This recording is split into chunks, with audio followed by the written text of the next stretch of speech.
चला नांदेडकर, आज मी तुमच्यासाठी घेऊन आलेली एक स्पेशल खास माहिती.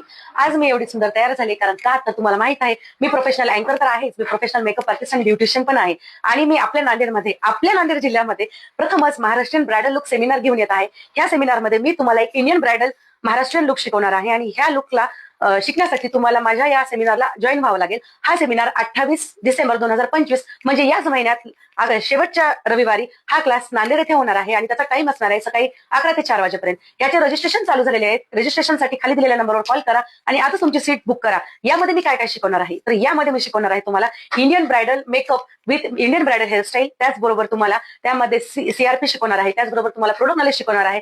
त्याचबरोबर तुम्हाला मी मेकअपचे टेक्निक शिकवणार आहे. त्याचबरोबर स्किन नॉलेज शिकवणार आहे. त्याचबरोबर तुम्हाला मार्केटिंग नॉलेज शिकवणार आहे आणि त्याचबरोबर तुम्हाला एक स्पेशल खास गिफ्टही मिळणार आहे आणि तुम्हाला सर्टिफिकेटही मिळणार आहे आणि लंच आणि चहा तर तुम्हाला नक्कीच मिळणार आहे. तर आजच तुम्हाला जर मेकअप शिकायची इच्छा असेल आणि माझ्यासोबत जर तुम्हाला पार्लरमध्ये क्लास करण्याची इच्छा असेल तर हा सेमिनार नक्की अटेंड करा. तुम्हाला प्रत्येक गोष्टीची माहिती मिळणार आहे. क्लास कुठे लावावा, क्लास कोणाकडे लावावा, क्लासमध्ये काय काय शिकवल्या जातील, गोष्टी काय काय तुम्हाला बघायचं आहे आणि कुठे क्लास केल्याने तुम्हाला कसा फायदा होईल, या सगळ्या गोष्टीची तुम्हाला बेसिक टू ऍडव्हान्स पण माहिती मिळणार आहे. तर आजच सेमिनारची तारीख लक्षात घ्या आणि तुमची सीट बुक करा. खाली दिलेल्या नंबरवर कॉन्टॅक्ट करा. आणि अजून एक गोष्ट, सेमिनारची फीस किती असणार आहे तर सेमिनारची फीस खूप कमी असणार आहे. सेमिनारची फीस 500, 600 आणि 700 या पद्धतीने असणार आहे. त्याचा क्रायटेरिया आणि त्याचं फ्लायर मी तुम्हाला इथे देईल. तर तुम्ही हे फ्लायर तुम्ही चेक करा, त्याच्यावरचं सगळं वाचा, माझी स्टोरी चेक करा, त्याच्यावर पण तुम्हाला दिसून जाईल. अधिक माहितीसाठी मला संपर्क करा. बाय, धन्यवाद.